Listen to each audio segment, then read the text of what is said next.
And now shifting our focus, the government's proposed SC/ST quota bill on promotions has already kicked up a massive storm within the parliament.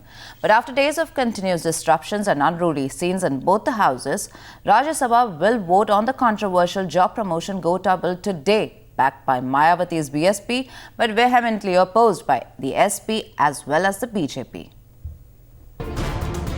Rajya Sabha will today vote on the controversial quota in promotions bill. It's an amendment that Mayawati has been demanding very forcefully. But it's also something that her political rival Mulayam Singh has been opposing tooth and nail. Even as the reservation in promotion bill comes for voting in the parliament, Mulayam Singh Yadav has thrown the challenge, firmly saying he is not a person who can be taken for granted. He has even said that he is likely to review his letter of support to the government here at the centre.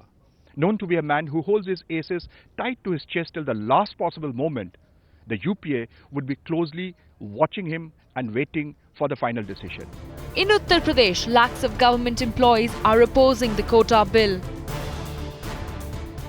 Rajya Sabha के सभी सांसदों को आज हमने email भेजकर SMS करके उनसे appeal किया है कि समाज को बांटने वाले और देश के प्रशासनिक ढांचे को ध्वस्त करने वाले इस संविधान संशोधन बिल को पारित न होने दें.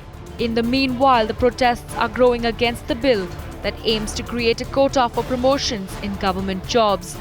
With employee unions opposing the controversial quota bill, threatening to intensify the agitation, more than 20 lakh employees across Uttar Pradesh and Uttaranchal would continue to be on strike on Monday. Only in Uttar Pradesh, the political support coming in from ruling Samajwadi Party has further strengthened this strike call.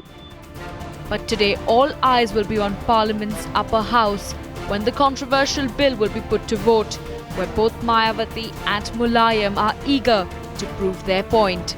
With Jayanta in Delhi and Pranchu in Lucknow, Fiona Pujara, Times Now.